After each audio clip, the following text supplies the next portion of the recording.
Información, análisis y entrevistas. Profundidad con una mirada panorámica. En Línea 1.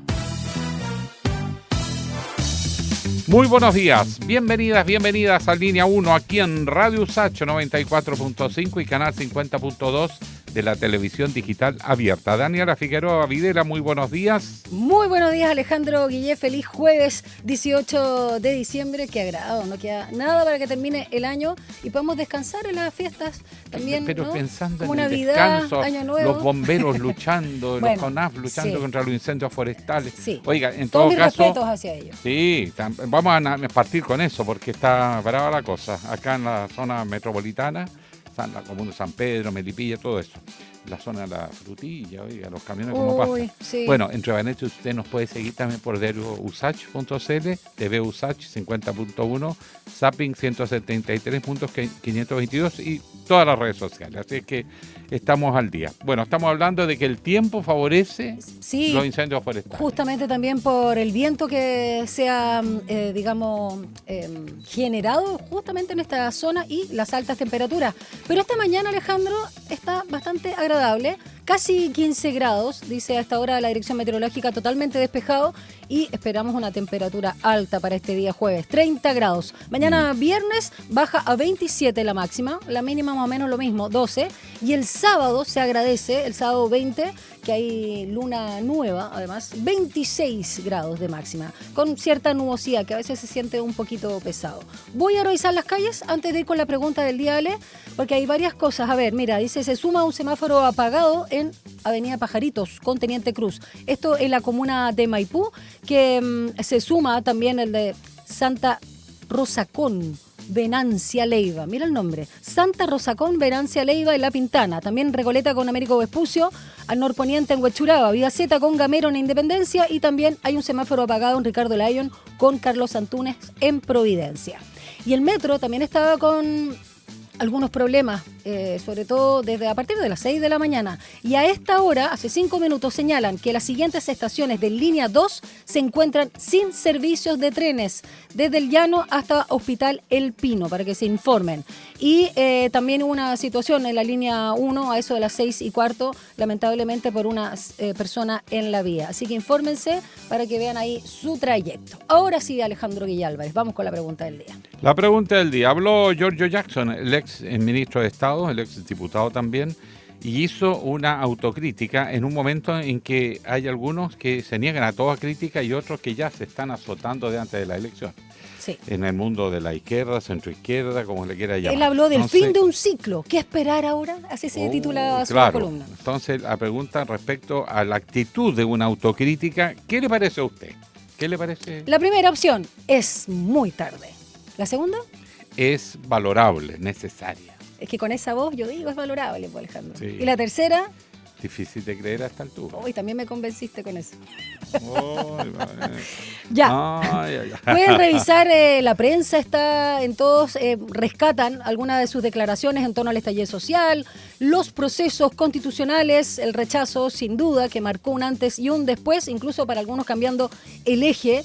Antes se hablaba de el sí y el no, ahora se habla del estallido social, la ausencia del rol del Estado y también habló del tema de Temucucuy como un proceso también de indultos desprolijo, entre otras cosas que sumó en su declaración. Lo puede responder en @RadioUsach, @TVUsach. Vamos con los titulares. Titulares en Línea 1. Giorgio Jackson presentó un documento previo al Comité Central del Frente Amplio en el que atribuye el resultado electoral a factores como el estallido social, el fracaso de los procesos constitucionales, la distancia con la ciudadanía. Reconoce también errores del gobierno del presidente Gabriel Boric en la conformación de la coalición, en la conducción política tras la segunda vuelta y en su propio rol como ministro Sexpress. Además de decisiones que generaron contradicciones con el mandato, como el acuerdo Codelco-Soquimich y la reforma previsional. Finalmente admite que los casos, convenios y Monsalve dañaron seriamente la credibilidad del gobierno. Y el expresidente Eduardo Frei Ruiz-Tagle respondió al Tribunal Supremo de la Democracia Cristiana tras la suspensión provisoria de su militancia por reunirse con el presidente ahora electo, porque era candidato, José Antonio Kast durante su campaña. Frei sostuvo que la acusación solo menciona la existencia del encuentro, defendió su derecho a aceptar la reunión realizada en su domicilio y cuestionó que la medida limite la libertad privada de los militantes. Además, criticó al tribunal por prejuzgar los hechos y cerró su escrito con una reflexión sobre su trayectoria y la situación actual del partido. El director nacional de Gendarmería, Rubén Pérez, reconoció que existe temor e incertidumbre entre los funcionarios ante la reforma estructural impulsada por el presidente Gabriel Boric tras el destape de una red de corrupción en la institución. Pérez afirmó que la iniciativa busca reforzar el orden y la disciplina para enfrentar al crimen organizado y advirtió que este objetivo es incompatible con paralizaciones. No obstante, señaló que será clave fortalecer la comunicación interna para aclarar que la reforma no implica la pérdida de derechos laborales. Una auditoría de la Contraloría detectó graves falencias en la gestión de la Dirección General de Crédito Prendario, DICREP, más conocida como la Tía Rica, durante los años 2023 y 2024. El informe reveló un débil control en las operaciones de empeño, permitiendo que 1.681 personas con antecedentes penales empeñaran bienes por más de 1.500 millones de pesos, sin una adecuada verificación del origen de las especies ni denuncias, pese a que las prendas no fueron recuperadas por sus dueños. El Ministerio de Salud activó un plan preventivo ante la posible llegada a Chile del subclado K de la influenza H3N2. Eso debido al aumento de casos en el hemisferio norte y su detección en Perú. La estrategia prioriza a los grupos de riesgo e incluye alerta temprana, vigilancia genómica reforzada, sin casos confirmados en el país, de comunicación de riesgo para viajeros, disponibilidad de antivirales y el eventual inicio anticipado de la campaña de invierno 2026, junto con posibles medidas preventivas como el uso obligatorio de mascarillas en servicios de urgencia. CONAF entregó un balance nocturno de los incendios forestales en combate en el país, con alerta roja comunal vigente en 4 zonas. En Ñuble, el incendio El Quillay en Chillán Viejo afecta a 150 hectáreas. En Biobío, Colonia Santa Fe, Los Ángeles, alcanza 104 hectáreas. Y en Valparaíso, Bucalemito, en Santo Domingo, suma 320 hectáreas. El siniestro de mayor magnitud corresponde al de Quilamuta, en San Pedro, región metropolitana, con 2.321 hectáreas afectadas. En todos los casos, brigadas de CONAF y bomberos continúan las labores nocturnas.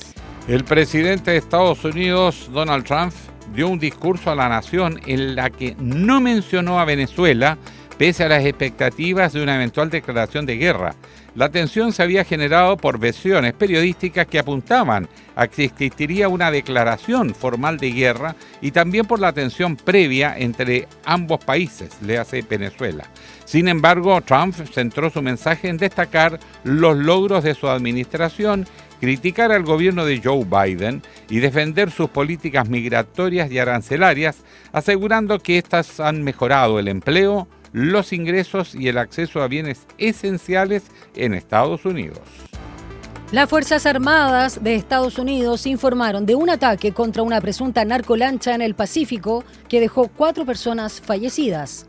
El Comando Sur señaló que la embarcación operaba en una ruta conocida de narcotráfico y el operativo además se produce en medio de la creciente tensión con Venezuela tras el bloqueo a petroleros sancionados ordenado por el presidente Donald Trump y la decisión de Caracas de escoltar sus buques cisterna. 7:39. Un diálogo a fondo. Entrevistas en Línea 1.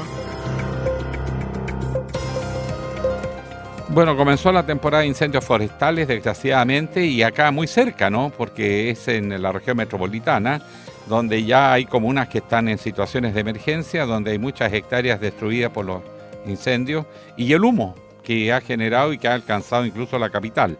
Y eso ha afectado, por supuesto, la calidad del aire. El escenario se le ve complejo y por eso vamos a conversar con un experto en todos estos temas. Exactamente, experto en gestiones de emergencias y consultor, Michel Delerve, que se encuentra en contacto con nosotros. Muy buenos días, Michel, ¿cómo estás? Hola Daniel, Alejandro, muy buenos días, muchas gracias por el contacto. Nosotros Gracias a ti. agradecemos su voz experta porque la verdad que hay harta preocupación.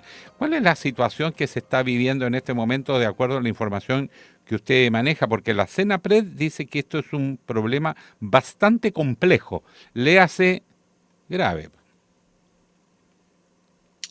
Bueno, la situación yo creo que uno puede mirarla desde varios puntos de vista bien objetivos en realidad. Lo primero es desde el punto de vista estadístico. Desde el punto de vista estadístico a nivel nacional, por ejemplo, solo tenemos un incremento en el número de incendios del 2% más que el año pasado en esta misma fecha. Y desde el punto de vista de la superficie, estamos hablando de que tenemos una disminución muy leve, en realidad prácticamente un poquito menos del 10% a nivel nacional. No obstante, eso tenemos que mirarlo también regionalmente, porque en nuestro país eso varía significativamente, sobre todo en lo que tiene que ver con la intencionalidad y Mm. también obviamente en la superficie. Por ejemplo, en estos momentos yo diría que estadísticamente lo más preocupante es la región del Biobío, donde prácticamente hay un 300% más de superficie destruida en comparación al año pasado. No obstante, el incremento en el número de incendios es del 12%, pero en esta época un 12% no es estadísticamente significativo. ¿Por qué señalo que siempre la superficie es muy importante verla? Porque generalmente es el factor que más varía en nuestro país y eso se relaciona directamente con los elementos asociados a la propagación del incendio. Uno, lo que tiene que ver con condiciones que conocemos, condiciones meteorológicas asociadas obviamente al cambio climático, lo que son las olas de calor, las temperaturas extremas. Dos, las condiciones del combustible, que en este caso ya con una sequía tan extensa, es algo que siempre debe tenernos muy preocupados y por lo tanto también es una condición que ya sabemos con mucha antelación. Y en tercer lugar, lo que tiene que ver con las capacidades de combate, que en algunos casos varía dependiendo de la época. Por ejemplo, hubo un cambio significativo con posterioridad al 2017 en algunos aspectos, pero en cuanto a nuestros déficits o deudas pendientes en materia del Estado, estamos básicamente con la misma cantidad de aeronaves que el año pasado. No hubo incremento y segundo lugar, estamos hablando de que tampoco hay combate aéreo nocturno, algo que se ha planteado ya hace una década y que de hecho, aprovecho de señalarle, en diciembre del año pasado y en febrero, la directora de entonces de CONAF había anunciado que para esta temporada tendríamos combate aéreo nocturno, pero eso no va a ocurrir. Michelle, algo que llama mucho la atención, tú lo mencionaste de pasada, junto a la complejidad de estos siniestros en las 4 comunas que mencionábamos nosotros en titulares. Estamos hablando de comunas del Biobío, de la región de Valparaíso y también Metropolitana y O'Higgins. Si vemos la figura, en este caso de Bucalemito, ahí cerca de Santo Domingo, y también en Chillán Viejo, estamos hablando de personas que provocaron estos incendios. Hay un detenido, en este caso por la zona de Valparaíso o Bucalemito, estaba haciendo labores agrícolas y algo que se replica también en Biobío. Habían usado también ahí las personas soldadoras y galleteras y hay 3 detenidos por ese incendio forestal en Chillán Viejo. Entonces, ¿qué está pasando también con la fiscalización? Porque esto se repite todos los años. A veces un pirómano, a veces son personas totalmente irresponsables que dadas las condiciones, las altas temperaturas y los vientos que se han sentido en los últimos días, obviamente estamos hablando de condiciones propicias. ¿Qué está pasando ahí con la cultura preventiva que no permea? Yo creo que ahí lo que tú señalas es un tema sumamente profundo que no estamos discutiendo, que no estamos hablando y me parece que es un tema central, por dos razones. Lo primero es que me parece que la presión que existe frente a estas situaciones que han sido sumamente catastróficas durante la última década, no nos olvidemos, durante los últimos 5 años hemos tenido las 2 temporadas con más cantidad de fallecidos en nuestra historia, dentro de ellos el incendio de Viña del Mar, que es el segundo con más personas fallecidas en el mundo durante este siglo, solamente superado el 2009 por un grupo de incendios que hubo en Australia. ¿Por qué te digo que es tan profundo este tema?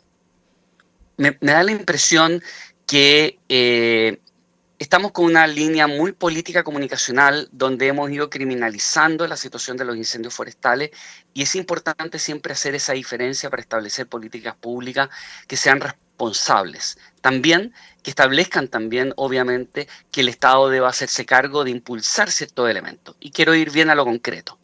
Cuando tú tienes una persona en el ámbito rural, en el campo, que está haciendo labores productivas, me parece que no es justo que esa persona, cuando sea detenida de una u otra manera, se establezca una suerte de criminalización de lo que básicamente es una actividad que está directamente asociada a su sustento. Y además a la productividad, estamos hablando de que no solamente vive esa familia, en algunos casos además son cultivos muy pequeños. ¿Qué significa esto? Que muchas veces cuando una máquina choca con una piedra, se genera una chispa y eso genera un incendio. La soldadora también, claro.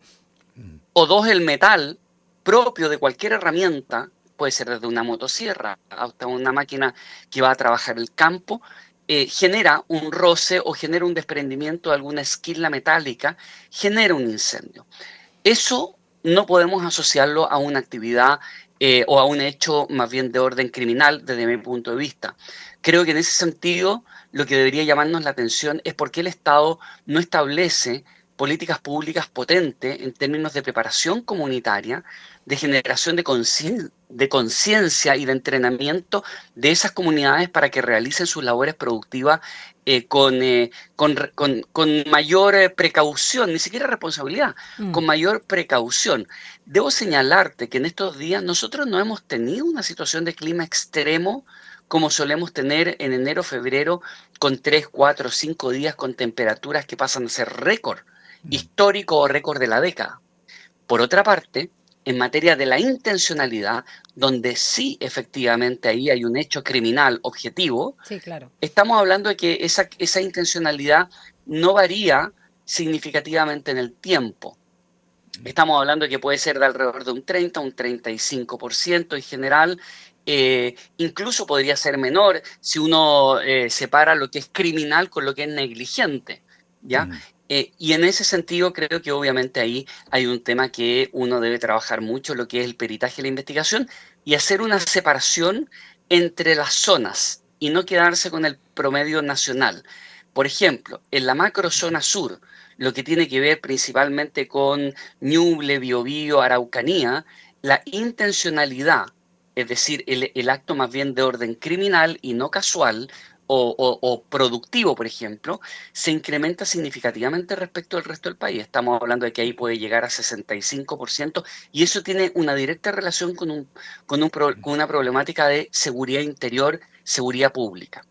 Eso te diría yo que es un elemento que me parece clave en la conversación que tú estás señalando, porque hay temas de fondo que debemos conversar desde el punto de vista público y no quedarnos simplemente en que una persona, porque está haciendo una labor agrícola, simplemente aparece casi en el contexto de una suerte de situación casi conspirativa, claro, que es lo que además terminan levantando mucho las redes sociales e instalando un discurso que es sumamente además revictimizante en todos los actores, ¿no?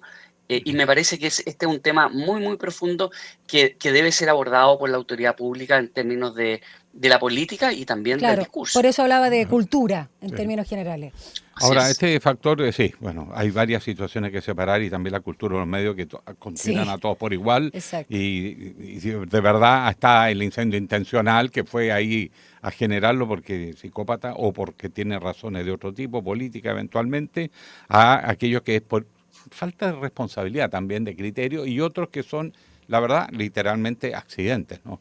En este cuadro de escenarios y dado el panorama que se tiene, ¿qué dicen las proyecciones respecto a las características de este verano? ¿Ya se puede más o menos prefigurar si va a ser extremadamente caluroso, si vamos a tener muchos espacios o días críticos?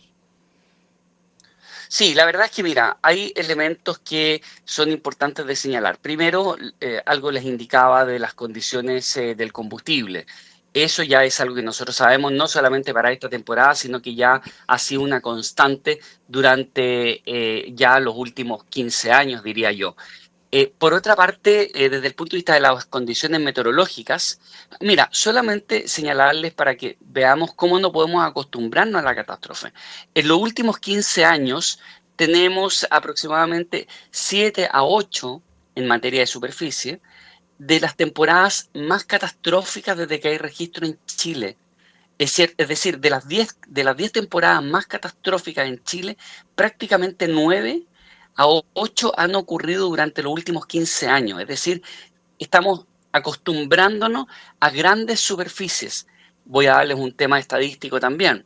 Si nos vamos a antes del 2010, se quemaban en Chile por temporada alrededor de 55 hectáreas.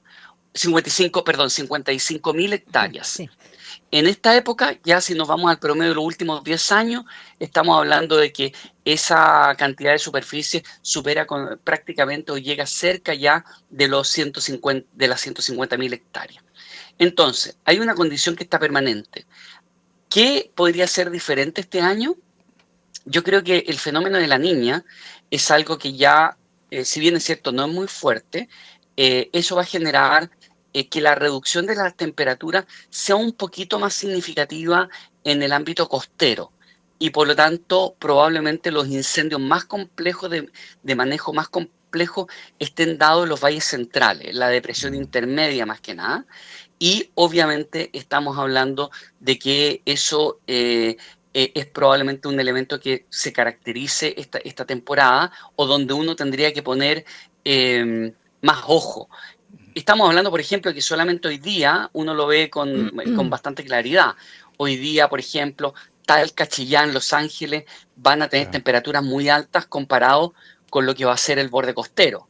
Mientras vamos a tener en el borde costero temperaturas de 20 grados, un poco más, claro, en la depresión, en la zona central de nuestro mapa, podríamos decir, vamos a tener temperaturas de cercanas a los 32 grados. Eso yo creo que va a ser un elemento característico de nuestro incendio. Cerrando, quiero preguntarte en relación a lo que tú acabas de analizar, ¿qué posibilidad hay que existan ahora en esta temporada y con lo que estamos viviendo ahora, incendios de magnitud ocurridos como lo ocurrido en la quinta región, sobre todo en Quilpué, porque la verdad es que acá uno también se pregunta ya no solo por lo forestal, que sin duda es muy importante también porque es lo que propaga, sino las viviendas en zona de riesgo, ver ahí todo el tema de planificación urbana que estamos al debe y bueno, y estamos también al debe sin duda con la reconstrucción como se ha señalado. Entonces preguntarte si estamos también preparados para poder, si hemos aprendido de estos últimos siniestros como tú señalabas, como han ido en aumento. Bueno, uno de los desafíos que tenemos es ese precisamente, que tiene que ver desde la política pública más profunda, más amplia, que tiene que ver con el ordenamiento territorial, pero también tiene que ver con la organización y entrenamiento comunitario, por un tema muy simple. Los incendios forestales, más allá de que alcancen una gran extensión, generan, por ejemplo, pavesas, estas chispitas que vuelan. Y esas chispitas que vuelan en un incendio grande pueden volar 20, 30 kilómetros, como fue el caso de el 2009 en Australia. Por lo tanto, significa que la preparación comunitaria es clave. Lamentablemente, yo te diría que es un tema que el Estado no se lo ha tomado nunca en serio en los últimos, yo te diría ya incluso, no es un tema de gobierno, los últimos 2 gobiernos, los presupuestos han estado alrededor de los 83 millones de pesos al año para todo el país, para organización y entrenamiento comunitario, lo que debería ser la política pública más importante. ¿Y por qué lo señalo eso? Porque básicamente eso significa que cuando generamos la musculatura en el territorio, establecemos, entre otras cosas, la capacidad de prevención, de mitigación y también la capacidad de respuesta, que es clave. Es decir, por ejemplo, una operación de evacuación no se entiende solo a través de un mensaje celular. Se comprende en la medida en que hay una operación y una musculatura instalada en el territorio. Y eso implica, entre otras cosas, desde el punto de vista público también, fortalecer significativamente las capacidades de gestión, no solamente los recursos económicos, tanto de los municipios como también de una institución bastante nueva, como son las gobernaciones regionales. Creo que ahí tenemos también un déficit muy importante y por lo tanto es algo en lo cual se debería hace tiempo ya haber apurado el tranco pero que tenemos debilidades. Debo señalarles que este año, para el 2026, el presupuesto de Senapred, muy curioso, una institución que está todavía naciendo, Sí. fue disminuido, y el presupuesto para el programa de organización y entrenamiento comunitario también fue reducido. Eso es muy preocupante porque pareciera que estamos más bien concentrados en la reacción, en responder sobre el daño y no establecer institucionalidad y competencias y capacidades que sean permanentes, especialmente las que son en el territorio. Así es, Michelle, y además que no se avanza mucho en la descentralización para que los territorios, sus autoridades tengan competencia en muchas materias, incluidas esta. Bueno, muy agradecido por el contacto.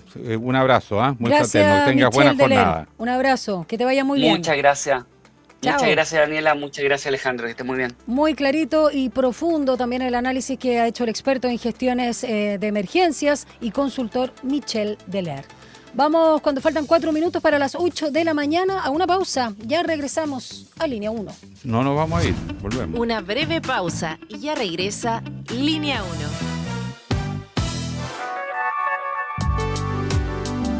1. Es la hora en Radio USACH.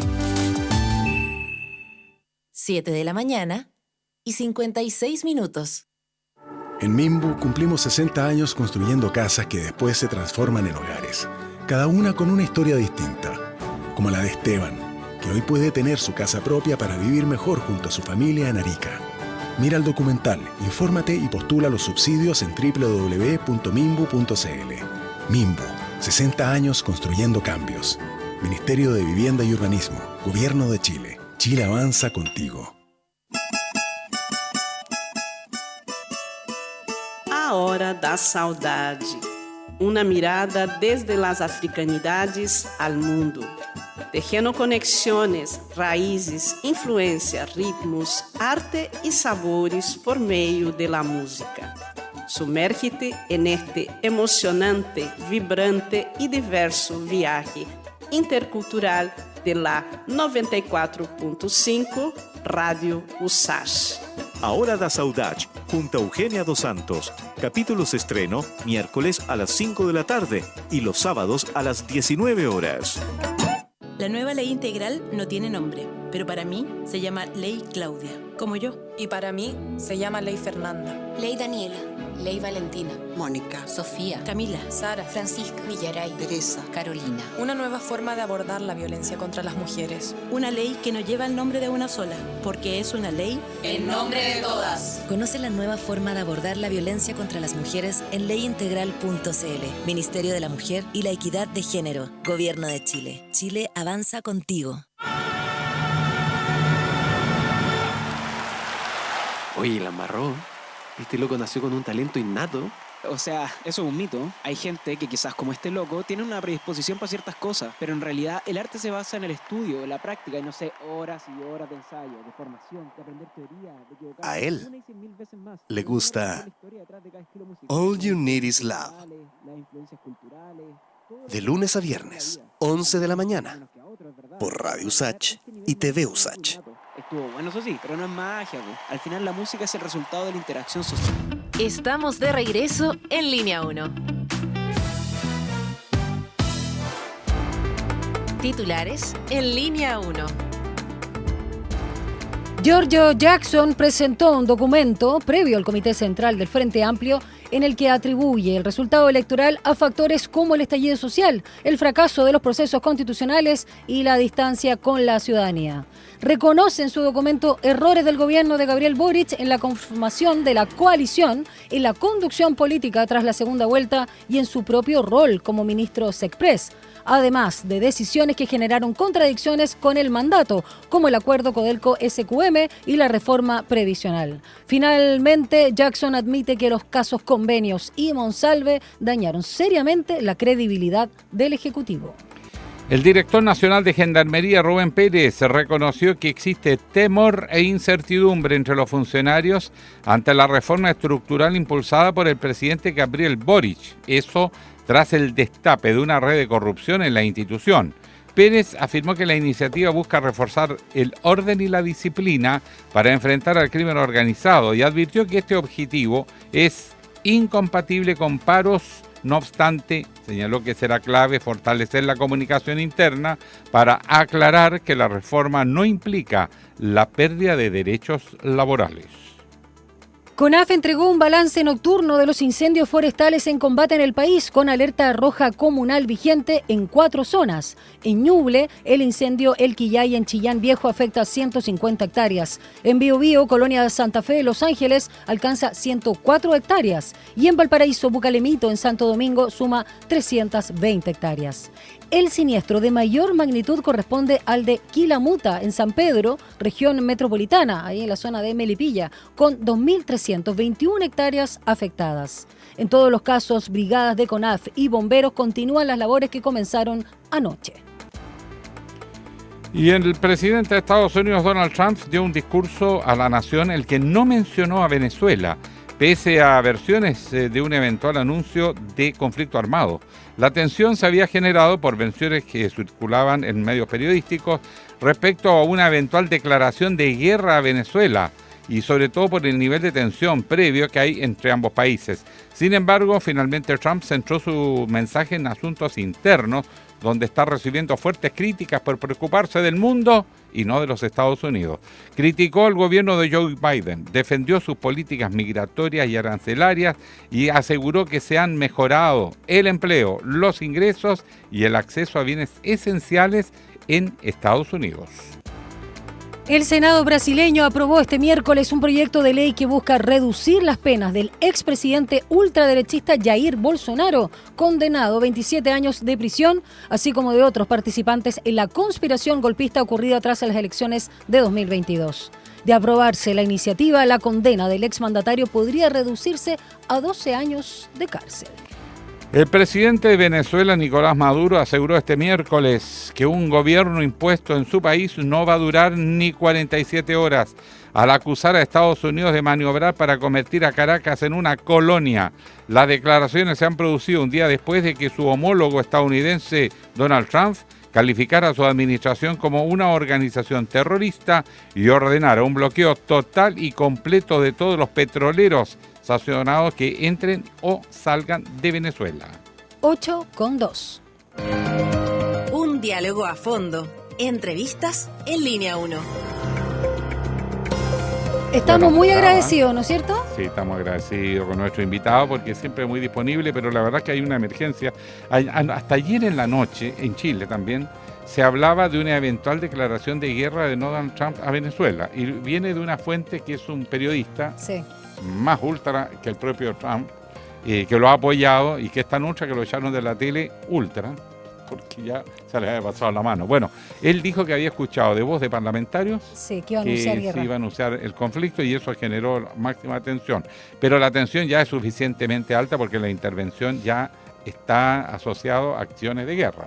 Bloqueo, cuando tú bloqueas un país, cuando le impides que circulen los barcos petroleros. Y además y la incautación previa, ¿te acuerdas? Como de película que hubo. Y además dice algo del petrolero. Vamos a recuperar nuestro petróleo. O sea, no, ya, pero sí, te bueno, explico. prepárense porque esa ola está llegando a todas partes, nuestro país incluido. Pongan atención para que después no digan, ay, no lo vi venir. Bueno, vamos a hablar de estos temas. Exacto, con nuestro invitado que una vez más nos acompaña ya, panelista, sobre todo en términos internacionales. Miembro de la casa. Miembro de la casa, especialista justamente en el área por la Universidad de las Américas, doctor en Ideología y Análisis del Discurso de la Universidad de Essex, Reino Unido, entre otros títulos, además de periodista. Claudio Coloma, bienvenido una vez más a Línea 1. ¿Cómo estás? Muy bien, encantado. Buenos días a los dos. ¿Quedaste con cuello? No, porque igual fue bueno que no anunciara guerra, ¿no? Aunque ya está en la práctica Donald Trump.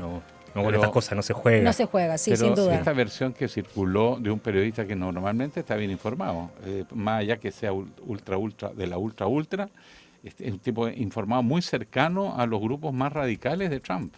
Lo tiró. O sea, esto se está conversando, obviamente. Sí, fue Tucker Carlson, un tipo bien informado, tiene un podcast bien influyente y sí, cambió la agenda completamente ayer, la agenda internacional en su país y yo diría en el resto del mundo. Estuvimos todos expectantes respecto a lo que se podía cumplir. Ahora, analizando bien las palabras, naturalmente que a partir de las declaraciones de él, que las da en un programa, no recuerdo el nombre, pero es un tipo que siempre también está entrevistando y haciendo... El podcast se llama Judge and Freedom, pero no sé si lo dijo ahí. Ese es el podcast que tiene él.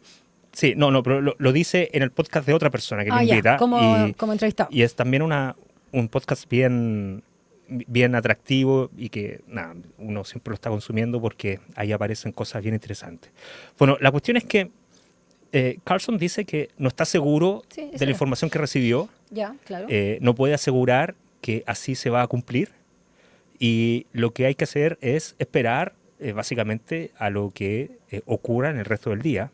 Y lo que ocurría en el resto del día era que el Congreso estadounidense definía o no si traspasaba los poderes de guerra, digamos, al presidente Trump, porque no puede haber declaración de guerra, invasión o cualquier tipo de iniciativa militar de esa envergadura sin el respaldo democrático, digamos, sin la legitimación del Congreso.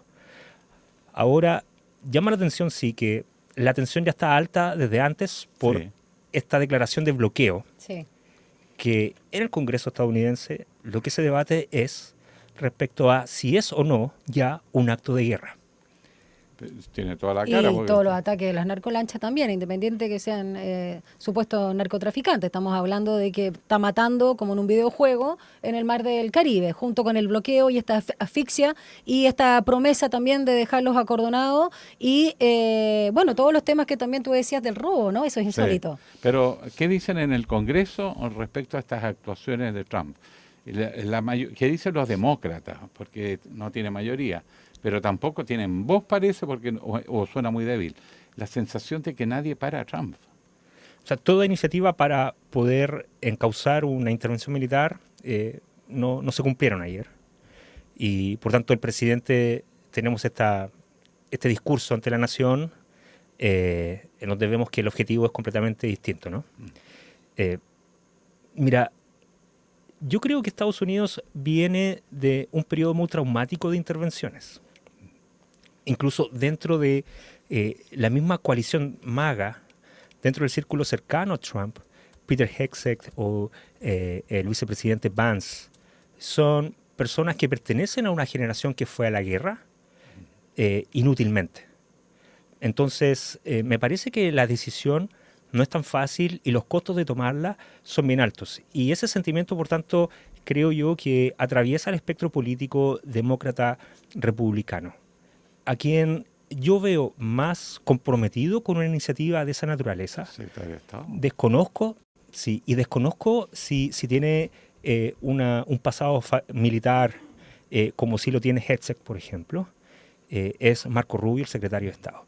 Pero aun cuando tuviera ese pasado militar, aun cuando él se haya dado cuenta que la intervención militar fue inútil en el pasado, Afganistán y Irak, aquí lo que se está jugando, a mi juicio, con este tipo de acciones es la futura candidatura presidencial del republicanismo, dado que Trump no puede reelegirse. Sí. Y Rubio está en la pole position.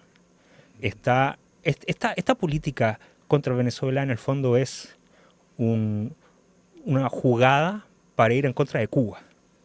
En el fondo, Cuba y Venezuela aquí equivalen lo mismo, pesan lo mismo. La comunidad cubano-venezolana en Miami, en otras partes como Nueva York, votan igual, se asimilan, solidarizan. Entonces, me parece que estas jugadas y esta asertividad con respecto a Venezuela están más bien impulsadas desde ese frente, desde Rubio. Claudio, quiero agregar por la pregunta, solo es que es lo mismo. Mira, tú preguntabas por el contrapeso, ¿no es cierto, Ale? Y no se ha hablado mucho, es cierto, pero hay demócratas que sí generaron una iniciativa. Gregory Meeks apuntó a retirar las Fuerzas Armadas estadounidenses, ingresó justamente él a la Cámara de Representantes de Estados Unidos para limitar la eventual escalada militar con Venezuela entre Estados Unidos, su país, y todas las ofensivas que está realizando. Y dice acá la tercera, desde el Comité de Exteriores de los demócratas señalaron que la Cámara votará pronto esta resolución, la de Meeks, cuyo objetivo es poner fin a los ataques militares extrajudiciales, y ahí deben votar dejar en claro que ningún presidente puede arrastrar unilateralmente a Estados Unidos a un conflicto que el pueblo estadounidense no desea. Por lo menos está en esas iniciativas. Ahora, ¿cuánto prosperen? Sí. Ahora, él está enfrentando varios otros problemas, críticas crecientes en el interior de Estados Unidos por estar preocupado del exterior y no de lo que pasa con los norteamericanos y norteamericanas, para ser más inclusivo, porque se considera que su gestión no trae los beneficios prometidos, eso es lo interno. Y segundo, porque estas intervenciones militares no son aceptadas por la mayoría de los estadounidenses de acuerdo a las encuestas, incluso en Venezuela, que está indicado como el nuevo Irak, ¿no? El nuevo, no sé, pues te acuerdas, Saddam Hussein. Y además porque muchos huelen que detrás de todas estas operaciones está el petróleo. Entonces ya es como guerra y negocio, es medio turbio, no es legítimo. Ese enredo que se está produciendo dentro del propio Estados Unidos, ¿cuánto puede contener a un Trump que hasta ahora nadie controla?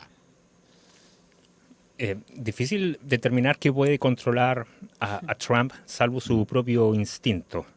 En materia doméstica, me parece que ese es el principal desafío que está enfrentando ayer, o a lo menos eso fue lo que develó ayer su presentación, la parte performática de su discurso. No sé si se dieron cuenta, pero se veía un tanto irritado, un tanto frustrado. El mensaje que yo recibí ayer por parte de Trump fue, ¿cómo no se dan cuenta ustedes, estadounidenses, de que estamos mejor que hace 2 años atrás? Pero no puedo entender cómo ustedes no ven lo mismo que estoy viendo yo. Bien, que bajó el precio de los huevos, bajó el precio de la leche, está el estilo de vida está un poco más asequible que antes. Y naturalmente que esa es la tensión que se está dando hoy día en Estados Unidos, que es la economía. Trump ha dado pasos bastante osados para darle un cambio, un giro a la economía estadounidense. Y me parece que esos cambios todavía los resultados están por verse. Todas estas tarifas que ha impuesto en el mundo, naturalmente que aumentan el costo de la vida, pero en el mediano y largo plazo, de mantenerse, cambian absolutamente la estructura del comercio mundial, porque lo que buscan definitivamente es reequilibrar la balanza comercial de Estados Unidos con el resto del mundo, que es desfavorable. Entonces, en el mediano y largo plazo, eso sí puede tener efectos positivos, en el corto no. Entonces, claro, Trump ha tomado medidas súper agresivas, medidas de shock si quieren, pero claro, los resultados no los podemos ver hoy día tan claramente. Bueno, en todo caso, los vientos de guerra están soplando, vamos a ver qué pasa. Sí. Antes de pasar a otro tema que quiero consultar a... ¿Quiere terminar este mismo punto? No. Ya, perfecto. ¿Quiere cerrar este tema? Súper, sí, que lo que pasa es que también aquí estamos viendo estos nuevos ejes, ¿no? También de los que ha presentado Alejandro. China ya apoyó directamente a Venezuela, lo cual es una señal igual potente. Y también, se ha mostrado Venezuela incluso con la intención, no sé si ingresó o no, porque la ONU cuando le conviene nomás, justamente y lo dijo y lo veíamos anoche en las noticias, de este ataque todos estos ataques que ya hay bloqueos y asfixia al mismo país con el tema del petróleo, que además han señalado que desde que hace los últimos 20 años con Chávez y los últimos 10 con Maduro, ha mermado la mitad, digamos, la cantidad de petróleo que produce el país, porque también habían otros intereses antes y obviamente también ahí lo bloquearon antes de estos últimos sucesos.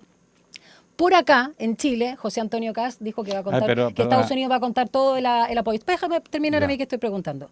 Y quiero preguntarte ahí qué simbolizan estos apoyos. Por un lado, lo de China, que es lo más potente, sin duda. Lo de Kast no pesa tanto en el globo, pero sin duda es una señal de cómo se está alineando, muy diferente a lo que hizo el presidente Boric con Estados Unidos. Mira, lo de China yo lo relativizaría en términos de... Hay una expectativa, lo hemos comentado antes, hay una expectativa en la opinión pública chilena respecto a que el mundo se divide entre bueno y malo, por tanto estamos esperando que a este malo, que es Maduro, lo apoyen otros círculos de maldad, entre ellos China. Entonces, y de ahí buscamos explicaciones como porque hay un frente ideológico, etcétera, que amenaza a la paz internacional.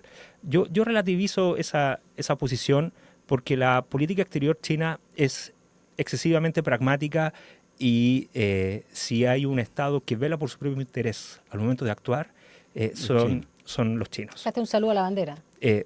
Más que un saludo a la bandera, yo creo que es un llamado al sentido común que cualquier observador internacional o cualquier Estado responsable emite, es decir, no invada, O sea, independientemente del estado, de su color, hay que respetar un principio básico que es el derecho de autodeterminación de los pueblos, que es el principio de la soberanía, y las declaraciones de China, incluso de México, yo las enmarcaría dentro de ese espacio, un espacio de el sentido común, más que un apoyo deliberado a Venezuela. Ahora, sí hay cooperación, pero no porque haya una solidaridad antiimperialista. Hay cooperación porque China produce armamento, produce inteligencia, produce servicios tecnológicos. Bueno, hay un comprador que tiene un espacio de mercado muy, muy limitado. Bueno, Venezuela le compra. Bien, lo mismo que Rusia. Pero nada, no... ¿Y la ONU? Porque se fue el agregado hace un día, que estaba de la ONU en Venezuela, y Maduro dijo anoche con todo su despliegue, que además que estaba con este gorrito imitando a Trump del MAGA, pero creo que decía no war, just peace, algo así, ¿no? Sí. Y con toda esta performance propia de Maduro, en su inglés bien tarzanesco, que él mismo lo dice en esos términos, pero dijo que iba a comunicarse con el jefe de la ONU, justamente, y lo confirma hoy la prensa, y denunciar esta escalada de amenazas contra Venezuela. Pero él desproticado mucho contra la ONU, y la ONU obviamente lo tiene en la mira por todas las violaciones a los derechos humanos, entre otros temas. Bueno, Guterres habló ayer, o el jefe de prensa de Guterres habló, y sí hicieron un llamado a bajar las tensiones, a encaminar el diálogo. Naciones Unidas en este aspecto tiene que jugar un rol neutral. La efectividad de su diplomacia es muy limitada. Entre los diferentes elementos que hemos tocado, algunos que, para que no se me escapen, lo primero del inglés, inglés mal pronunciado de Maduro. Si ustedes comparan el inglés de Maduro con el inglés de María Corina Machado, lo que tenemos al margen de esta presencia estadounidense es que la crisis política venezolana, en el fondo lo que está revelando, solamente al comparar el inglés de Machado y el inglés de Maduro, es una lucha de clases irreconciliable que ha llevado al país a la situación en la que está. Es decir, nadie aprende el inglés que tiene María Corina Machado si no vivió en su infancia muchos años en un país anglo, o si recibió desde muy pequeña una educación con ese nivel de inglés en donde no es una excepción, sino que es la norma. Y en países como Venezuela, el nuestro, eso no ocurre en cualquier país. Bien, mientras tenemos a este chofer de buses, ¿sí?, que llega por cosa del destino a ser presidente de una nación, se convierte en un dictador, pero eso no borra todos esos vacíos culturales que tiene desde su infancia. Aquí esto es algo que se discute bastante poco. En el fondo, hasta qué punto la lucha de clases hace que tengamos dos bloques completamente irreconciliables. Lo segundo es, en términos de el medio ambiente internacional en torno a Venezuela, a mí me llama la atención, por ejemplo, que Estados Unidos tal vez está mirando, porque está ocurriendo, despliegue militar brasileño en la frontera con Venezuela. Es decir, Brasil no solamente ha ofrecido intermediar, sino que también está dando señales respecto a que si Estados Unidos va a invadir un país, Brasil se va a hacer presente de alguna u otra manera, pero estos ejercicios militares que está haciendo Brasil hoy día a la frontera tienen un claro gesto disuasivo o de mandar una señal respecto a que Brasil está alerta. Bien, volviendo a la cuestión nuestra, ¿no? O sea, en este contexto político y este tipo de señales como las que hace Brasil, México hace lo mismo diplomáticamente, no militarmente. Bien, o sea, ¿qué tipo de relacionamiento vamos a tener con Estados Unidos en un contexto con Venezuela? Bien, es decir, afinidad ideológica no puede significar condescendencia política. Bien, y estos casos son muestras respecto a una forma bastante pragmática de llevar a cabo una política exterior en el contexto de una crisis como la venezolana. Vamos a Chile. Llama la atención la política exterior de Boric, porque es totalmente anti-Maduro, anti-Venezuela, y por lo tanto ya tomó parte, ¿no? Ya no es neutral, no es un mediador, como quiere ser Brasil, sino que ya es parte. Segundo, la disyuntiva de una invasión u ocupación, o incluso de una presión persistente, es un intervencionismo que siente un precedente peligroso para la región y puede estar anunciando lo que viene. En este escenario tenemos nuevo presidente electo, que lo primero que hace se va a Argentina. Siempre habíamos discutido si iba a estar más cerca de Milei o de, ¿cómo se llama? Giorgia Meloni. Meloni.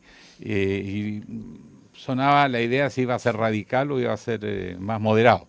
La ida a Argentina, la foto junta, la promesa de colaboración junta, la adhesión a esta nueva derecha internacional con un proyecto que no es refundacional de algo que ya existía, sino más bien de una nueva derecha que tiene un proyecto distinto al tradicional. Esto yo creo que más me da la idea que empieza a prefigurarse que va por ahí. Este no va a ser un gobierno Meloni, va a ser un gobierno tipo Milei. ¿Cómo se está viendo eso? Jugando con las imágenes para que sean comprensibles. ¿Dio señales en Argentina que iluminen más por dónde va a ir? A ver, viajar a Argentina debería resultar obvio. No porque Argentina represente algo, no sé, como modelo o cualquier tipo de afinidad. Hay afinidades políticas e ideológicas, pero en política exterior no nos debería sorprender que el primer destino sea Argentina. Ahora, una vez electo, una vez asumido en el poder, digamos. Claro. Bien, entre medio, no. Pero Argentina es prioridad para nuestra política exterior. Chile y Argentina comparten la frontera más larga del mundo. No hay dos países que compartan tanta frontera y eso implica una amenaza estructural en términos de seguridad para ambos países que es permanente. Por tanto, desde ese punto de vista, dos presidentes que tengan canales de diálogo es mejor que no haya canal de diálogo. Eso por un lado. No me gusta ver, o me cuesta ver al presidente electo chileno tomando posición o tratando de imitar algún estilo. Yo creo que los años y la identidad con la que se ha formado, la identidad política con la que se ha formado José Antonio Kast, le dan herramientas suficientes para establecer su propio sello, su propio estilo de gobierno y su propia imagen internacional. En ese espacio, naturalmente que su lugar va a ser la derecha, van a ser los gobiernos como los de Argentina, el de Italia, pero no estoy seguro de tener que clasificarlo inmediatamente como si fuera el Milei chileno, por ejemplo. Me parece que Kast tiene espacio para generar su propia identidad. Pero, como te digo, lo único que a mí me preocupa, y esto tal vez puede sonar un poco anodino al radio escucha, y es que, independientemente de quién esté en Buenos Aires y en La Moneda, Argentina en el Atlántico, Chile en el Pacífico, o dicho de otra manera, con los argentinos, al igual que con cualquier otro estado, jamás puedo confiarme. Ya tenemos la experiencia del gas, ¿bien? Y te lo digo de una manera un poco más, no sé, un poco más ruda. O sea, está bien que nos ganen en el fútbol. Pero y siempre nos ganan en el fútbol. Sí. Pero eso déjalo. Un par de excepciones. Y el claro. También. Pero eso es lo que nosotros permitimos que nos ganen.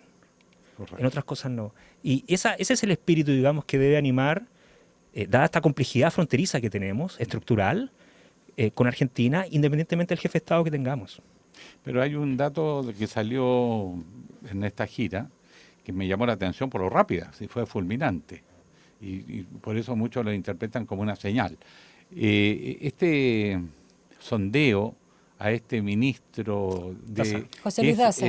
Daza, que es el arquitecto del plan de ajuste.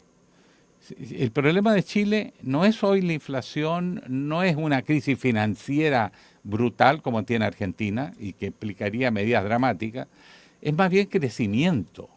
Y va a hablar de triministro porque se habló. Ambos reconocen que se conversó, o sea, hay un intento de traer un tipo más preocupado de ajustes que de crecimiento, pero además con amplísimos poderes. Muy raro eso. ¿Cómo se explica que le quieras levantar al ministro más importante? Bueno, allá es biministro, sí, ¿no? Viceministro. Y es como el segundo, pero sí. Ir como a sacarle a alguien de su gabinete para traerlo acá. Y él está muy contento y emocionado con lo que está ejerciendo en Argentina. Lo dijo en esa entrevista, pero no cerró la puerta. Argentina es más... No, claro, en el fondo se leyó eso como que esto estaba cumpliendo su sueño, que era muy importante lo que estaba viviendo. Es un sueño más grande que el de al lado. Sí, entonces yo creo que no está seguro, pero tampoco fue categórico en cerrar la puerta. Sí, pero ese, no sé, pues ese romance tan raro. Bueno, evidencian el buen estado, la conexión, las similitudes que hay a ambos lados de la cordillera. Con toda seguridad, la derecha chilena tiene gente capacitada para poder enfrentar los desafíos que tiene la economía chilena en la actualidad. Independientemente de si sea Daza o sea cualquier otro economista chileno, el desafío de cómo cambiar la estructura económica del país, yo creo que trasciende a la figura de un solo hombre o a un solo gobierno. Tiene que ver con acuerdos transversales y que se den cuenta de una vez por todas que no pueden depender de la volatilidad electoral de cada 4 años, digamos. Y no sé si el presidente electo tenga eso en mente. Ahora, hablando de mente, la situación más ¿separado? tensa, claro, en este tiempo de creciente incertidumbre, como que uno podría hacer una especie de resumen, a lo mejor un poquito tosco, ¿no? Como que mira Europa y dice, Europa no es mi socio prioritario, que se arregle con los rusos, y lo que muchos interpretan como un tácito pase a los rusos. Por otro lado, como decir, América es mío, y a China decirle, limítese a algunos sectores en Asia, porque yo tengo algunos socios allá que no me los toque. Acaba de haber un acuerdo con Taiwán de una cantidad de armamento que le van a vender Estados Unidos, gigantesca. Sí. En este escenario tan convulso uno casi proyecta y dice, esta presión para que uno se discipline dentro del bloque americano con Estados Unidos va a ir creciendo, nos van a ir presionando de distintas maneras. Y las señales que uno cree ver es que el presidente electo, el presidente Kast, va a adherir al bloque americano, que para allá va todas las señales.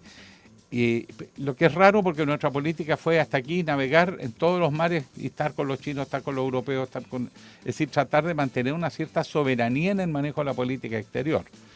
Se ve tan así, mirado ya con voz más crítica o ojos más críticos, analíticos. La voz es crítica. La ubicación de más aguda. La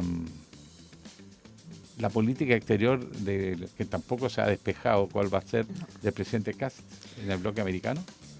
Este corolario Trump, esta nueva doctrina de seguridad nacional que acaba de publicar Estados Unidos. Doctrina Donroe le dicen ahora. Sí. La mezcla. Naturalmente que marca un principio fundamental en teoría internacional y por lo visto está bien inspirada en un principio teórico, y es que en cada región tiene que haber un hegemón, y ese hegemón va a intentar intervenir en regiones hegemonizadas por otro actor, y así comienza el juego, ¿no?, de rivalidades. En ese sentido, ahora que se remarca esto explícitamente, es bastante realista para un jefe de Estado de un país como el nuestro someterse o saber jugar bajo esas reglas del juego. Si Estados Unidos está declarando explícitamente que se va a hacer cargo de la hegemonía de esta región y va a hacer presencia, esa es un dato de la realidad y debo jugar. Pero eso no significa condescendencia. Eso implica establecer límites. Ejemplo de ello fue Ricardo Lagos cuando está negociando el Tratado de Libre Comercio, y también viendo la posibilidad si apoya con tropas la invasión a Irak. Finalmente se resuelve esta situación marcando ciertos límites con la administración Bush. Esos son los tipos de señales que... Y hubo tratado. Y hubo tratado. No lo firmó él, como dice querido Lagos, pero mandó a la canciller. Claro, en el fondo esos son los límites. Hay datos que son objetivos, que son de la realidad. Ecuador recientemente, ayer, hizo todo una performatividad para declarar su apoyo a esta política intervencionista estadounidense en contra de Venezuela. El presidente Gerí en Perú acaba de autorizar la llegada de Fuerzas Armadas estadounidenses para combatir el narcotráfico. Esas son señales que, a mi juicio, el Estado de Chile no puede dar. No. Digamos, cooperar, dialogar, incluso abrazar horizontes comunes, dado que hay afinidad política, sí, pero hay que marcar límites y espero que el presidente electo así lo haga. Bueno, hasta el momento dice que van a apoyar a Estados Unidos. Vamos a ver cómo prosigue esto, si sigue escalando. Muchas gracias, Claudio Coloma, por habernos acompañado una vez más acá en Línea 1. Que estén bien. Muchas gracias, Claudio. Un abrazo. Que tengan una buena jornada. 8:30, vamos a una pausa. Ya regresamos a Línea 1. Una breve pausa y ya regresa Línea 1. Todos los días a las 12 en punto te invitamos a hacer un recorrido por los sonidos más profundos de nuestro país. El alma nacional. La trova, el canto de raíz, folclore y fusión que unen generaciones. Y cada viernes con música en vivo en las sesiones de El Alma. El Alma Nacional. Justo al mediodía, un encuentro diario con la música chilena por la 94.5 FM Radio Usach y en el 50.2 de la televisión digital abierta.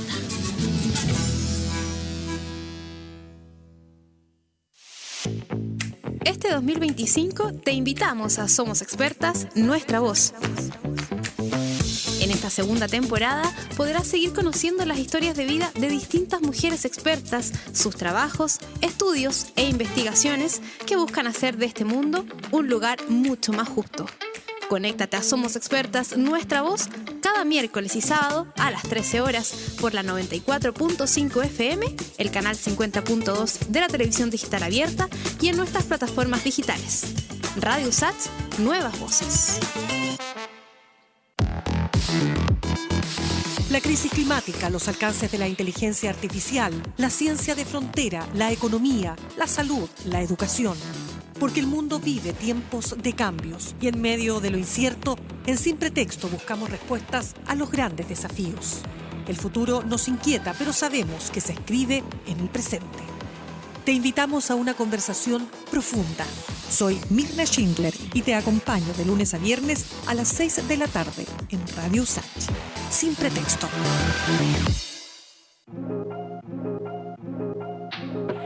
Sé parte de nuestra franja cultural en artes y oficios los lunes y viernes a las 17 horas.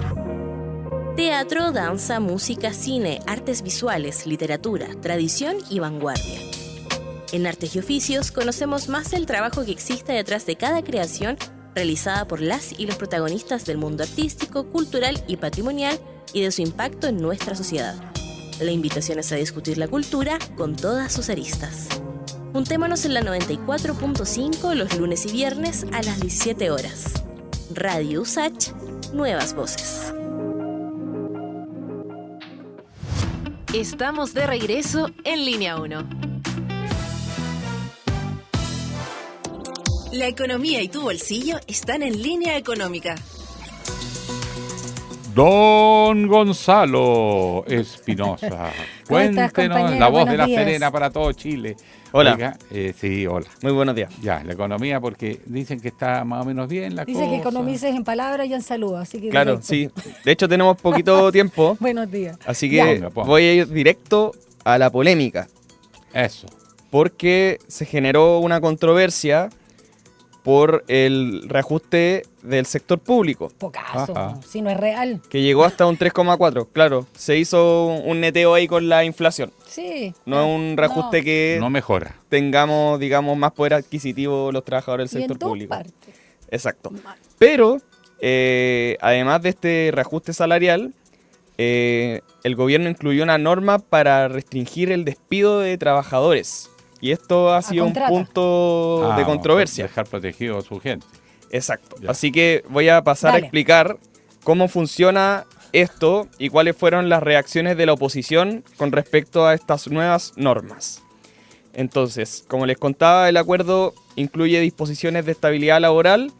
Entre ellas se establece que la no renovación de contratas deberá realizarse mediante un acto administrativo fundado con criterios objetivos y verificables y no solo por necesidades del servicio. O sea, no va a ser tan fácil despedir a una persona que está contrata. Cuando se tiene poder maestro, todas esas cosas son papeleo nomás. También dice, se permite que funcionarios con más de 2 años de servicio puedan reclamar ante la Contraloría por la no renovación de sus contratos. Siempre y cuando no haya ejercido una acción legal anteriormente. Perfecto. Pasa para Contraloría. No, es que yo estuve ahí muy atenta. Muy atenta, Daniela. Hay ropa tendida. Soy miedo? incumbente. No tengo miedo.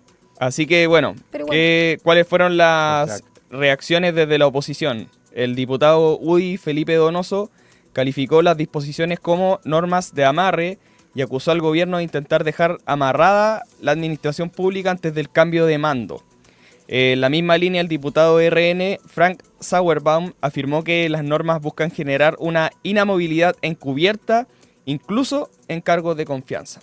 También existen opiniones técnicas como la del exdirector de presupuestos Matías Acevedo, quien criticó la medida señalando que estas normas no corresponden a una ley de reajuste salarial y que la discusión sobre la estabilidad laboral debería abordarse en una reforma al empleo público. Claro, ahí tiene razón.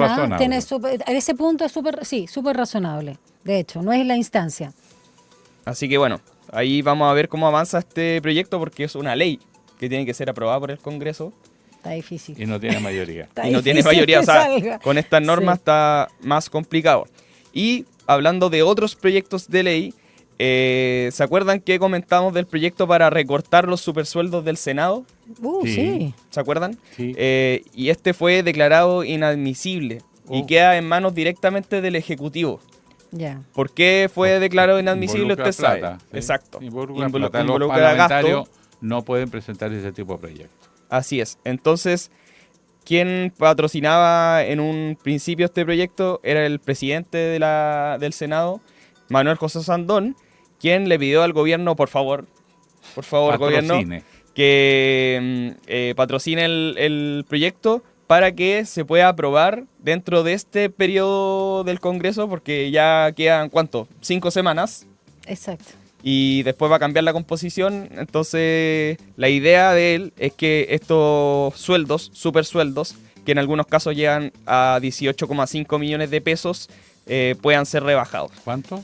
18,5 millones de pesos brutos. Kast, candidato en algunos casos. En el periodo de la competencia, ¿no? Donde ganó finalmente Boric, no era partidario de ningún reajuste de sueldo ¿te acuerdas, Kast? De la dieta parlamentaria y de ningún tipo de... Que no se rebajara nada. Que no se rebajara. Claro, ¿no? pero aquí se refiere a los altos sueldos que no son los de No, los sí, pero parlamentarios. estoy hablando de la idea, la idea de reducir sueldos para ellos mismos, ¿no? Sí. Él ya había planteado en cuanto a la dieta parlamentaria en particular, porque era su dieta, dijo así, se rió y dijo, mi dieta, no estoy de acuerdo. Y no sé si habrá cambiado de parecer porque él ha reiterado que sus convicciones y principios no han cambiado. Plata en otros lados. Sí. Pero bueno, ahora viene con el impulso de la austeridad, porque quiere vivir en el Palacio de la Moneda. Porque son gente sencilla, eso dijo. Ya, pues. Gracias, compañero Gonzalo Espinosa, por esta importante noticia, que yo creo que también es un saludo a la bandera, pero bueno, vamos a ver ahí qué sucede. Nos vamos nosotros a otra conversación cuando sean las 8:37. Nos vemos, Gonzalo. Chau. Un diálogo a fondo. Entrevistas en Línea 1. Bueno, junto con los diagnósticos, las críticas y las demandas de autocríticas, la centroizquierda ya inició su travesía en este desierto tras la contundente derrota en las elecciones presidenciales frente a José Antonio Kast. Y los movimientos para rearmar el sector ya comenzaron. Desde el PPD buscan revivir la concertación, impulsando un pacto que dicen que podría dejar afuera al Partido Comunista y al Frente Amplio. Y bueno, en este documento 25 páginas hay muchas figuras históricas y una de ellas está en contacto con nosotros, que es el exministro e integrante de la Comisión Política del PPD y bueno, gran comunicador que ha estado también mucho en la palestra con un muy buen análisis que queremos que comparta con nosotros. ¿Estamos con? Francisco Vidal, exministro y también integrante de la Comisión Política del PPD, que es el partido que salió mejor parado de lo que se temía dentro del propio partido en las últimas elecciones. Por eso que están como tratando de liderar. Hola, Francisco, ¿cómo estás? ¿Cómo está, don Francisco? Aquí, despierto en la lucha. Suena raro. Que es cruente y mucha. Suena raro, don Francisco. Pero bueno. Francisco Vidal. Yo a todo el mundo le digo, don, Pancho, respeto a la jerarquía. También. Fue ministro, por favor. Sí. El que fue ministro al Interior fue vicepresidente de la República, no friegue. Oiga, don Francisco, este espíritu de autocrítica que en la izquierda es muy intelectual, ¿no? De juntarse a reflexionar, los mismos de siempre, donde la suma de edades y promedio habla de una tercera edad avanzada, para decirlo suave. ¿De a dónde van a salir como una visión nueva para un Chile que ha cambiado dramáticamente, que cierra un círculo, un ciclo político? Claro. ¿Cómo va a entrar pensando para atrás? Fin de un ciclo, las palabras de Jackson. Te escuchamos, Francisco Vidal. Mira, yo creo que vamos por partes. Vamos. Yo creo que la crítica y la autocrítica imprescindible en toda fuerza política, ganes o pierda, con mayor razón si pierde, tiende a a eludir clave, una base conceptual, y es determinar o acercarse a la causa de la derrota, a la razón de la derrota. Entonces ya empezamos en muchas partes, incluyendo mi partido, que yo no comparto para nada la tesis que salió publicada, que además es una propuesta para el debate en enero, pero no es una definición de mi partido. Ya. Pero eso lo dejemos para segunda patita. Lo concreto es que en mi opinión y mi convicción y mi evidencia es que la derrota más grande de la izquierda y centroizquierda desde 1990 es la que tuvimos el domingo pasado. Para darles un dato a nuestros auditores, el domingo pasado fue la 9ª elección presidencial post-Pinochet. Hemos ganado 6, perdimos 3, pero esta es la derrota más fuerte. Por lo siguiente, porque la primera vez que perdimos, acuérdense, Frei Piñera fue 48-52. Después, exacto, bueno, perdimos con mi candidato ahí, Alejandro Guillé, 45-55. Me suena. Pero con Janet Jara bajamos a 42-58. ¿Vamos? Sí. Entonces, cuando tú quieres una derrota de esa magnitud, no hay que hacer un seminario en las Naciones Unidas. En mi opinión, hay que irse al CERVEL nomás. Y miren el ejercicio que hice, ciudadanos auditores. A ver. Mi tesis siempre ha sido que perdimos porque perdimos, a su vez, una parte del voto popular. Fíjense, que, auditores, que la provincia de Santiago, más que la región metropolitana, permite, dada la segregación territorial en Santiago, permite identificar nichos de capas sociales en un determinado territorio, a diferencia del resto de las comunas de Chile, donde hay barrios vulnerables o barrios de mayor ingreso. Entonces, ¿cambió algo en esta elección el resultado en Vitacura para la derecha? Nada. 85, 86%. Sí. ¿Cambió algo en esta elección el resultado de Ñuñoa? No, más o menos siempre 50-50. Pero en Cerro Navia... ¿Dónde cambió sí. Ciudadanos?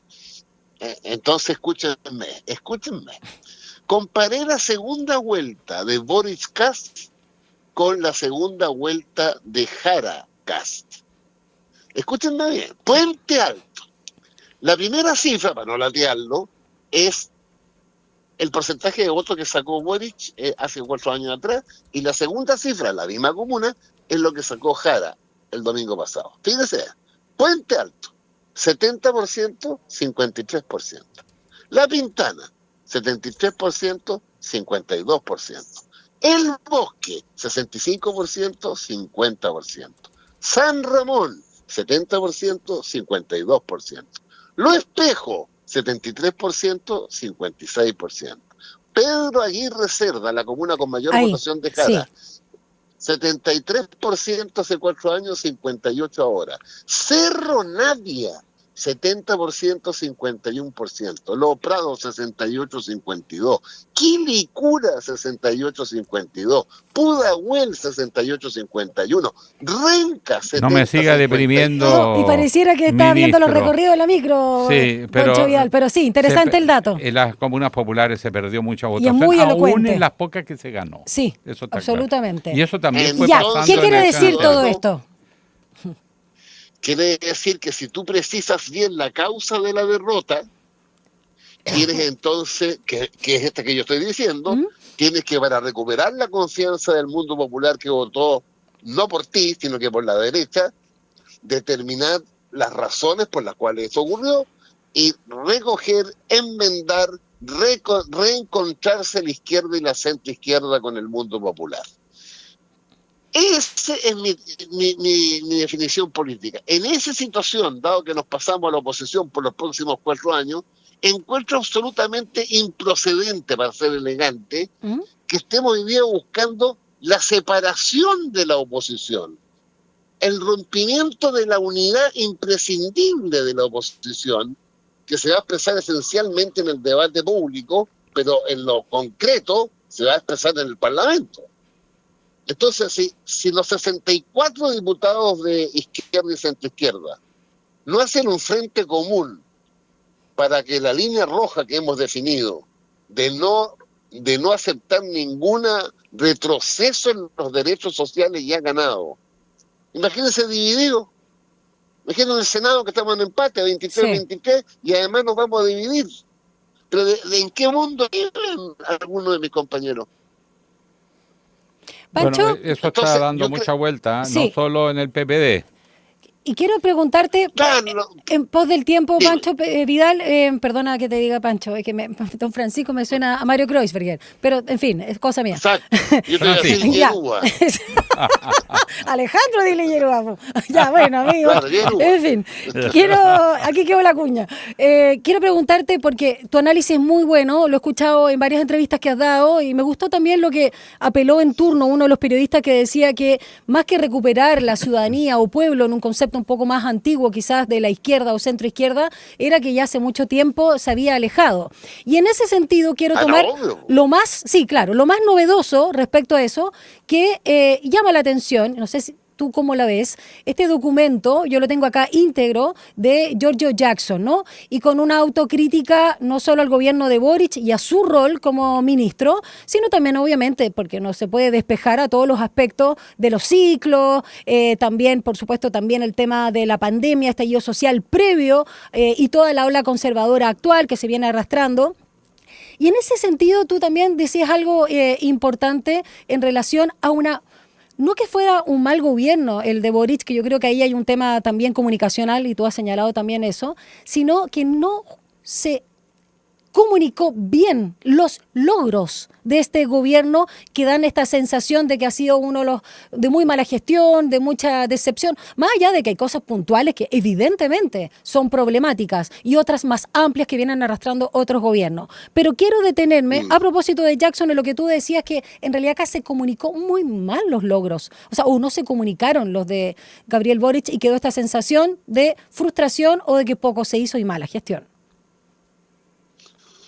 A ver, lo de Jackson es interesante porque es una autocrítica de fondo, pero yo creo que otra lección que tiene que aprender la izquierda, y particularmente la izquierda nueva del Frente Amplio, es que en toda sociedad, esto es más viejo que el hilo negro, ¿no?, hay contradicciones por definición.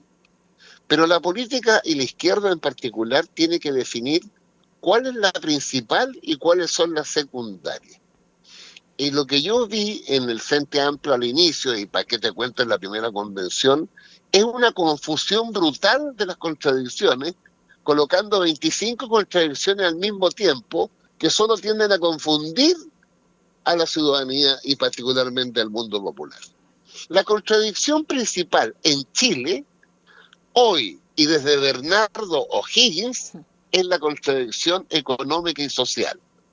Entre un 70-80% de hogares hoy que no llega a fin de mes y un 20% que pasa a fin de mes, ahorra y va 3 veces a Europa en el año.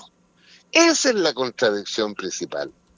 En consecuencia, usted me dirá, no, pero que hombres y mujeres, muy bien, importante, pero no la principal. Otros me dirán, mis amigos, no, es que entre huincas y pueblos originarios, muy bien, importante, pero no es la principal. La diversidad sexual, hay que tolerarla, ampliarla, protegerla, respaldarla, pero no es la principal. Entonces, cuando tú pierdes el objetivo principal, bueno, el resultado está en los números que les dimos. Ahora, habría que leer al presidente Mao sobre la contradicción principal, contradicción secundaria. Era lectura obligada en los tiempos aquellos, pero remoto, pero hace más de 50 esto es de años. Manual, pues. Claro, es ahora, de manual, pero es solo que no se apuntó bien a la contradicción principal, o hay algo también de cambio de época, no solo por el cierre de un ciclo, sino que hay un fenómeno cultural que muchos jóvenes empiezan a mirar más ideas más conservadoras que liberales. No es tan así de que todos son progresistas o que las nuevas ideas de la nueva derecha internacional es un proyecto que busca un Estado que no es regresar atrás, es una contrarreforma a todos los cambios que se han hecho en las épocas de florecimiento de la socialdemocracia, particularmente de los 90 en adelante. Sí, Alejandro, lo que sucede es que Las constantes en la historia son las constantes, lo que permanece. Entonces, cuando Chile ha crecido, fíjate lo que les voy a decir, en los últimos 38 años el país creció como nunca en su historia. Promedio, ya recogiendo incluso el 2025, estamos entre el 4,1 promedio anual de crecimiento desde 1987. 2. Elwin recibió de Pinochet el 11 de marzo un 38,6% bajo la línea de la pobreza y hoy día estamos en el 8,5%. La desigualdad, que bastante menor el cambio, de 0,56 a 0,44 en el Gini. No obstante todo eso, el problema del más del 80% de los hogares chilenos, de acuerdo al INE, es que no llega a fin de mes con su sueldo, su salario o su pensión. ¿De qué cambio de ciclo me hablan? Pues yo sé que hay cambio desde el punto de vista cultural, pero el más emperingotado ciudadano de Cerro Navia, votante de la derecha, tiene el mismo problema que el más histórico militante del partido de Recabarren en la misma comuna. La tarea de la izquierda y la centroizquierda es enfrentar ese tema. Y las políticas públicas es enfrentar ese tema. Ahora, obviamente, les voy a poner un ejemplo que me dio resultado el otro día. De lo que se trata es que la ciudadana que vive en el Cortijo, población muy de moda en los últimos tiempos, cuando vaya a comprar el pollo, vaya con su pensión o su salario, no con la tarjetita que le permite el endeudamiento brutal. Pero hay que lograr simultáneamente que esa persona que compra el pollo, cuando sale vuelta a su casa, no le roben el pollo en la esquina. Esas son las dos mayores inseguridades de la abrumadora mayoría de los chilenos. Entonces la izquierda tiene que dedicarse a eso, comprometerse a eso tan elemental, tan básico. Y si no, mira lo que hizo la derecha, es de manual. Se metió en el tema objetivo de la inseguridad ciudadana, lo alimentó, lo profundizó 25 minutos en el portonazo, todo lo que ustedes quieran, pero logró hacer clic con una de las dos inseguridades clave, el asalto, el portonazo, el delito. Entonces, eso es lo... Ahora, para no latearlo, en esta tesis del camino propio que tienen algunos de mis compañeros, yo creo que están completamente equivocados. Yo lo voy a... Y el rol del Estado también, porque a propósito de cómo se ha configurado históricamente la centroizquierda en relación al Estado. Y solo breve cito en Tercera Dosis, la columna que publicó de hecho en noviembre pasado, muy buena, de Juan Pablo Luna, Un futuro tuneado, donde dice básicamente, la promesa que nos hacen es simple, sin Estado el mercado será libre y nos llenaremos de dinero. Bueno, y se oculta todos los mercados ilegales, los mecanismos de ascenso social y otras cosas, y señala que la apuesta, a propósito de la centroizquierda, esto recojo, la apuesta por la educación y sus eventuales retornos como mecanismo de movilidad social está desfondada, que puede ser un buen resumen de cómo se ha desafectada la ciudadanía o el pueblo, si tú quieres en estos términos, del Estado, que ha sido lo que ha defendido como institución para todos y todas justamente la centroizquierda históricamente y la que ha rechazado históricamente la derecha. Pero mira, tú diste en el clavo porque esa es una diferencia ideológica de fondo, pero para nuestros auditores, la derecha sostiene que el Estado de Chile es muy grande. Muy bien. Este Estado grande no tiene más que el 20% de la riqueza del país, pero tiene el 80% de responsabilidad en la salud de los chilenos. FONASA cubre el 80%.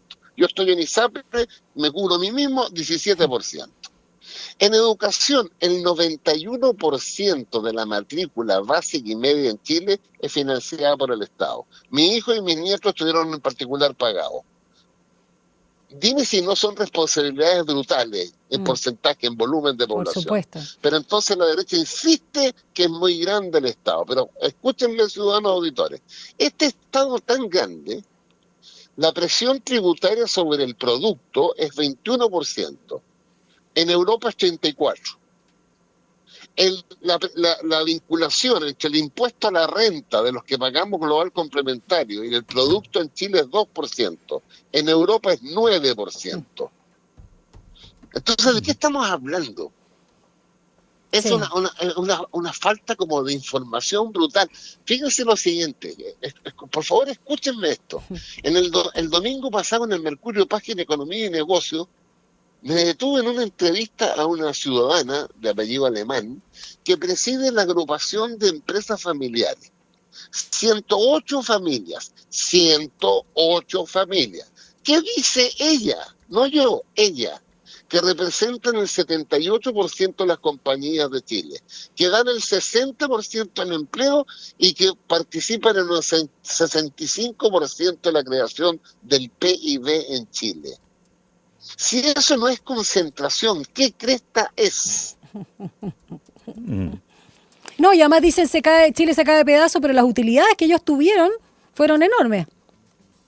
Quiero decirte, Daniela, las utilidades de las 450 empresas más grandes del país, que le reportan de acuerdo a la ley a la Comisión del Mercado Financiero entre el 1 de enero y el 30 de septiembre del año en curso, escúchenme bien, fueron 20.000 millones de dólares de utilidades. 9 meses, faltan 3. Pero quiero decirle, ciudadano, que esa cifra es el 22% del presupuesto de la nación. Bueno, estamos pasados Sí. en el tiempo, vamos a invitarte nuevamente Y además, a seguir reflexionando.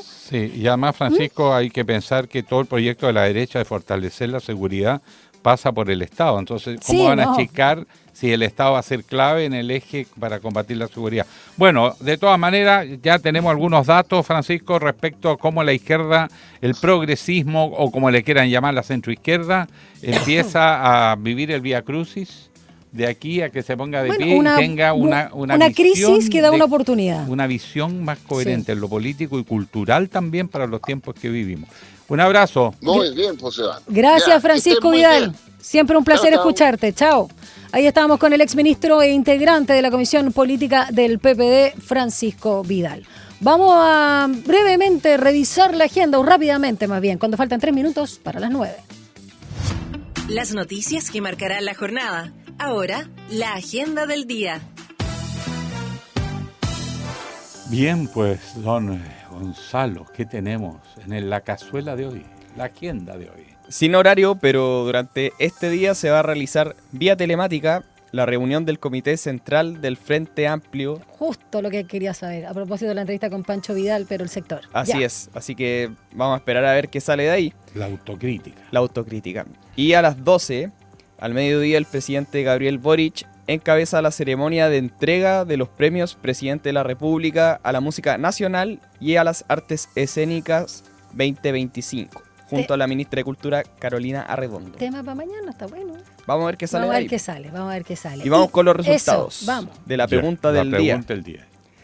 Giorgio Jackson hizo una autocrítica y un mea culpa tras la derrota de el pasado domingo en las elecciones presidenciales, y le preguntamos a nuestro público qué le parece. Un 22% dijo que es valorable, un 22% también dijo que es difícil de creer, y un 56% dijo es muy tarde. Too late. Bueno, sí, pues la verdad es que sí, pues uno también podría decir, los tiempos son súper importantes, pero no es fácil, la perspectiva permite también hacer esto. Y las derrotas. El héroe de mi pueblo siempre llegaba tarde, pero llegaba. Po. ¿Cuál era el héroe de tu pueblo? ¿No conoce la expresión? No, nunca la he O'Higgins escuchado. llega a la batalla Maipú a saludar a San Martín. Mira. Gloria al libertador de Chile. Buenísimo. Ya, pues, todo el Pero día llegó, se aprende pues. algo. Llegó. Eso es lo importante. Lo importante es que llegó. Herido. Ya, y el que va a llegar ahora en breves minutos es nuestro compañero Rodrigo Alcaíno con una nueva edición de Enlace USACH. Nos despedimos con, creo que todavía 20 grados, sí, según la Dirección Meteorológica de Chile, esperando 30 para esta jornada. Que les vaya muy bien. Hasta mañana. Nos vemos. Chao.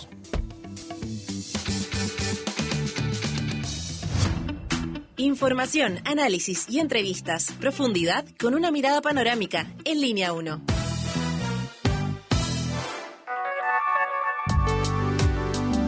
Es la hora en Radio USACH.